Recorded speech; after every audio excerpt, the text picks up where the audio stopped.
Bem lembrado. Eu vou até trazer um outro assunto, mudando aqui, voltando para a política e falando de no encontro secreto entre o presidente do PL, Valdemar Costa Neto, e o ministro do Supremo Tribunal Federal, Alexandre de Moraes. Reportagem aí da revista Piauí, assinada inclusive pela Thaís Oyama, e que traz informações a respeito de um café secreto entre eles, entre o Valdemar Costa Neto e o ministro do Supremo Tribunal Federal, Alexandre de Moraes, poucos dias antes da votação da PEC aprovada no Senado e que limita as decisões monocráticas do Supremo Tribunal Federal. No café da manhã, o ministro pediu que Valdemar ajudasse a sensibilizar os senadores do PL a votarem contra a PEC. Mas não deu certo. Dos 12 senadores do partido, 11 votaram a favor da proposta, só Romário foi contra. E até aqui nas aspas, para quem conhece o presidente do PL, nada disso surpreende. Valdemar pavimentou sua longa carreira com um método, pragmatismo e uma fé incondicional na ideia de que é dando que se recebe. Numa hora, afaga o bolsonarismo, noutra, o arquirrival do bolsonarismo, aqui, segundo as declarações aqui da reportagem da revista Piauí. Curioso, não, Raquel, esse encontro? Fabíola, você sabe que nos bastidores, essa aproximação dos bolsonaristas com o judiciário, ela não é novidade, né? Em dezembro do ano passado, o próprio Jair Bolsonaro se encontrou com Alexandre de Moraes na casa do senador Ciro Nogueira. Vale a gente lembrar que o governador Tarcísio de Freitas e outros interlocutores estão fazendo essa aproximação do bolsonarismo, de Valdemar da Costa Neto, do PL, com algumas figuras do judiciário. Então, você tem ali Alexandre de Moraes, Gilmar Mendes, esses são os dois principais interlocutores, mas passa também um pouco por Dias Toffoli. O ministro Luiz Roberto Barroso também é um interlocutor de Tarcísio de Freitas, embora não tanto de Valdemar da Costa Neto. Existe um diálogo que tenta ser construído entre o bolsonarismo, principalmente entre o PL e o Poder Judiciário, no sentido de tentar diminuir um pouco os ataques mútuos. Acho que mútuos não é bem a palavra, é mais os ataques do bolsonarismo ao Poder Judiciário e aqueles ataques mais viscerais, né, atacando frontalmente o Poder Judiciário e tentar amainar as medidas que o Judiciário toma contra o bolsonarismo. E aí estamos falando da cassação dos senadores, vale a gente lembrar também a cassação do senador Jorge Saif, que até agora não foi julgada no Tribunal Superior Eleitoral, medidas que estão sendo discutidas ali dentro do Congresso Nacional, como essa PEC dos mandatos dos ministros do Supremo, que está na relatoria da senadora Tereza Cristina e que até agora não saiu, a manifestação na Paulista que Jair Bolsonaro fez contra, pedindo anistia para os vândalos, os golpistas do 8 do 1, que na verdade era um pedido de anistia para ele próprio, em que só Silas Malafaia atacou Alexandre de Moraes e atacou o Supremo, mas que ele, Bolsonaro e outros deputados e senadores bolsonaristas ficaram calados. Então, esse encontro de Valdemar com Alexandre de Moraes, ele vai dentro de todo esse contexto. E o próprio Bolsonaro se encontrou com Moraes. Então, muitas vezes a retórica do enfrentamento político, ela não é o que acontece de verdade na prática. Então, você tem um Jair Bolsonaro mais acuado, com as investigações da Polícia Federal chegando perto dele, e uma tentativa de aproximação, porque o judiciário também não quer ficar no foco do bolsonarismo. Em 2026 existe uma perspectiva, sim, de eleição de um Congresso ainda mais conservador. Alguém vai perguntar, será que isso é possível? Sim, é possível. A gente pode ter um Senado aí com maioria conservadora que possa até pedir impeachment dos ministros do Supremo. Então, existe uma tentativa de uma costura política em curso entre esses dois polos de forças políticas que tanto se enfrentaram aí nos últimos anos. Você acha estranho, ô Josias, esse encontro entre os dois, Valdemar e Moraes? É muito usual esse tipo de encontro e é estranhíssimo, né? Um ministro do Supremo Tribunal Federal não deveria se encontrar com certos personagens incertos, a não ser nas páginas dos processos judiciais, a não ser nos autos, né?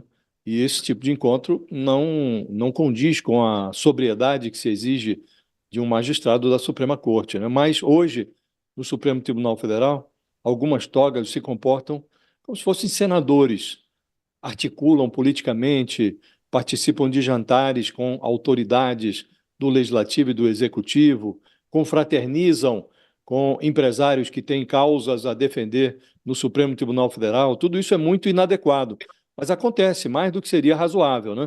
Neste caso aqui, o Valdemar Costa Neto, ele participou ativamente da tentativa do Bolsonaro de desqualificar as urnas eletrônicas. Chegou mesmo a questionar uma parte das urnas, só as urnas presidenciais, embora essas mesmas urnas tivessem sido usadas para eleições de deputados, senadores e também governadores de estado, mas esses resultados, como foram muito favoráveis ao PL, esses o Valdemar não questionou, questionou apenas urnas presidenciais e pedia a recontagem de um determinado tipo de urna, que eram urnas mais antigas, e o Alexandre de Moraes, então presidente do TSE, foi muito draconiano, impôs uma multa milionária ao PL, deixou o PL sem caixa durante vários meses, né?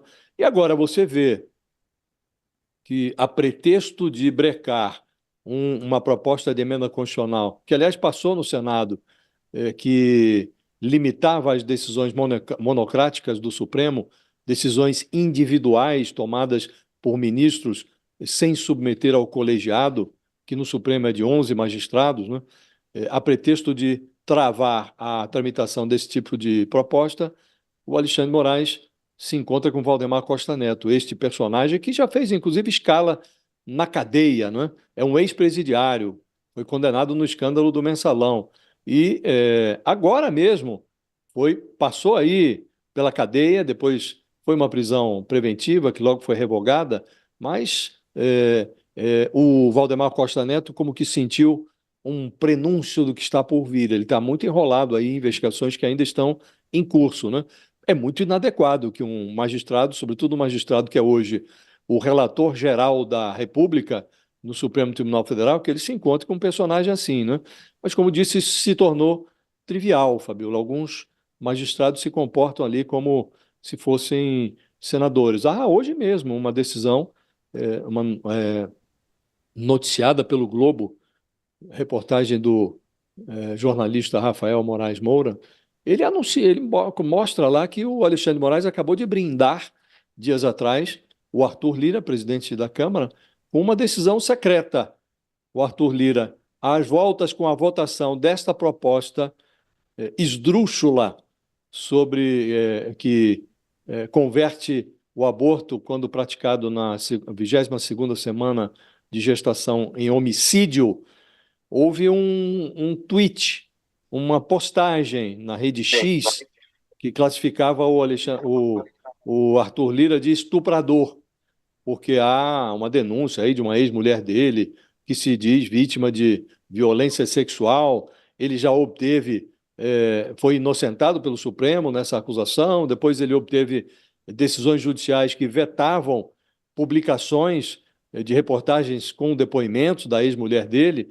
E aí houve esse tweet, e embora o ofensor não tivesse foro privilegiado, o Alexandre de Moraes o Arthur Lira recorreu ao Supremo. Alexandre de Moraes, que é relator ali de um caso análogo, deu a ele, determinou que a postagem fosse excluída num prazo de 2 horas, sob pena de pagamento de multa.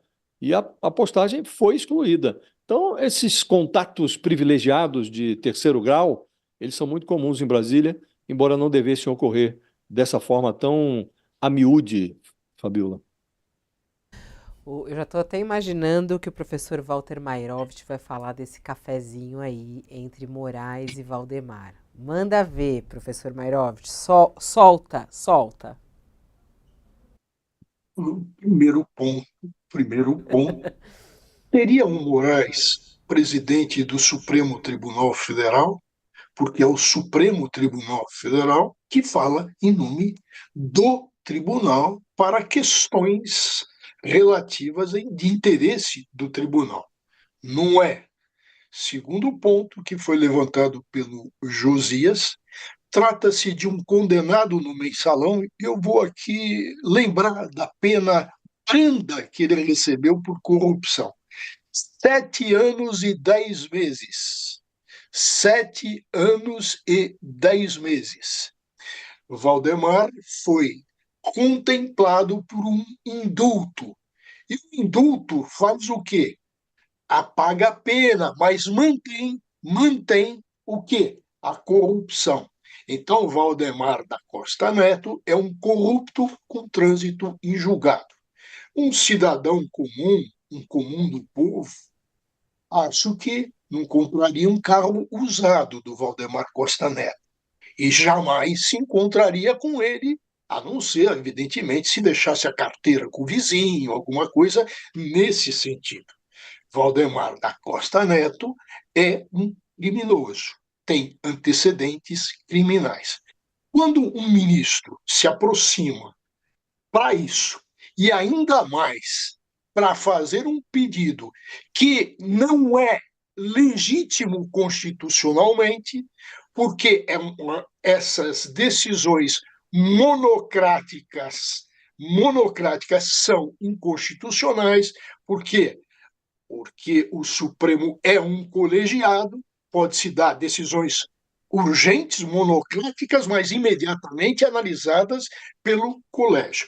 Então, Moraes está pedindo uma coisa estranhíssima e contra o quê? Contra, evidentemente, o interesse da justiça em sentido amplo. Outro ponto, o que esse quadro está mostrando, além dos convescotes mencionados pelo Josias, por uma pelo um permanente esquecimento da lei orgânica da magistratura, que proíbe várias coisas, inclusive esses convescotes, pelo Código de Ética. O que se está vendo? O Supremo Tribunal Federal, uma ética própria, ambígua e diversa da legislativa, prevista em lei complementar à Constituição. Algo próprio, onde vale tudo, onde assistimos ontem, e, por favor, Raquel, se segure na cadeira, o Josias já está acostumado com isso. Mas, veja, uma pena, Fabiola, pena para o Collor de Mello de 10 anos e 8 meses. 10 anos. O Toffoli, em sede de embargos de declaração, diz que houve erro material. Não houve erro material. Houve uma nova dosimetria da cabeça do Toffoli, que não pode ser feito isso por embargos de declaração. Até um reprovado em exame da OAB sabe disso.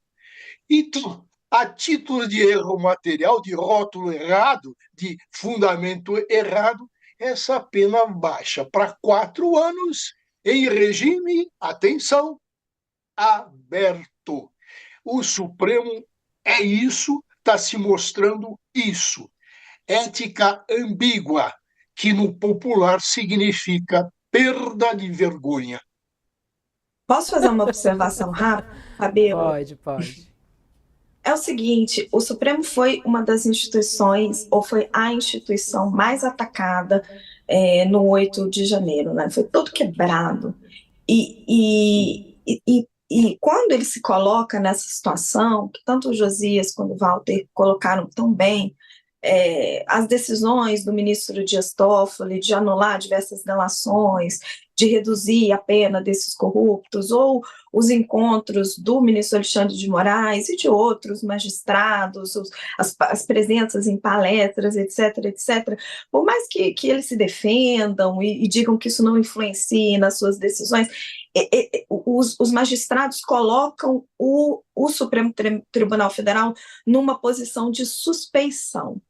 E aí, quando vem os ataques do bolsonarismo, os ataques são feitos à instituição Supremo Tribunal Federal e deixa as pessoas que defendem a democracia na posição de defender a instituição. Só que os indivíduos que representam essa instituição, eles precisam se dar o devido respeito para deixar a missão dos que defendem a democracia e defendem a instituição do Supremo Tribunal Federal mais branda contra esses ataques, para deixar o trabalho mais fácil, porque senão fica muito puxado.